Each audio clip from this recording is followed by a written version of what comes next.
शांति। आज की मुरली में बाबा ने याद के जो अनमोल मोती हम बच्चों को दिए, उन सभी मोतियों को आज हम दिन भर स्मृति में रखेंगे और उसकी एक माला पिरोएंगे। इन मोतियों को सराहेंगे, पिरोएंगे और सारा दिन याद में व्यस्त रहेंगे। तो पहला मोती जो बाबा ने हमें दिया, याद में चुप रहना। बाबा कहते हैं, जब तुम चुप रहकर याद करते हो तो बहुत कमाई जमा हो जाती है। सो इस मेथड से अंतर्मुखी बनकर मन से भी चुप बाबा की वाइब्रेशंस को अपने में समाते जाएंगे और याद की यात्रा में लीन रहेंगे।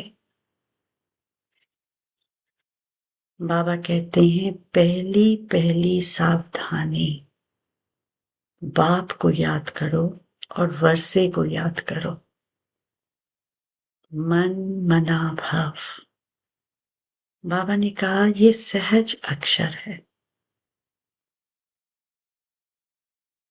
बाबा ने कहा, बच्चों को निरंतर याद करने की कोशिश करनी है। तीसरा पॉइंट,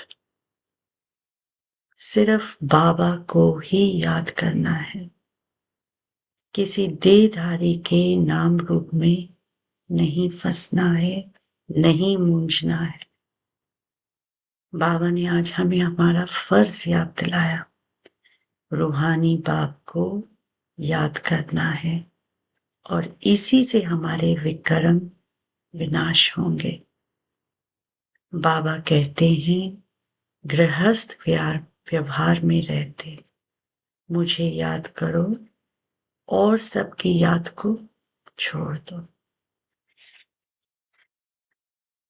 पांचवा पॉइंट, बाबा कहते हैं, पुरुषार्थी, हमें पुरुषार्थ को, अपने पुरुषार्थ को तीव्र रखना है। हमेशा पुरुषार्थ को बड़ा रखा जाता है। पुरुषार्थ करे बगैर पानी भी नहीं पी सकते। पुरुषार्थ बगैर प्रारब्ध भी ना मिल सके। पुरुषार्थ करना होता है, फिर कहा जाता है, पहले भी ऐसे पुरुषार्थ किया था। छठा पॉइंट, मुझे याद करो तो खाद निकलेगी। आत्मा में जो खाद पड़ी हुई है, वे सिर्फ याद से ही निकलेगी। इसको याद की यात्रा कहा जाता है। इस योग अग्नि से खाद निकलेगी और तुम कृष्णपुरी में जाने लायक बन जाओगे। लास्ट मोती जो बाबा ने हमें दिया, बाबा कहते हैं, मुझ संग सम्मुख बैठ मैं तुम्हें समझाता हूं, मां में कम याद करो। राजयोग सिर्फ बाप आकर ही सिखाते हैं, प्रेरणा से नहीं। मां में कम याद से ही हम पतित से पावन बन जाएंगे।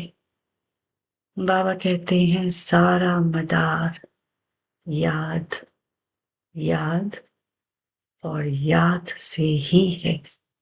अच्छा, ओम शांति।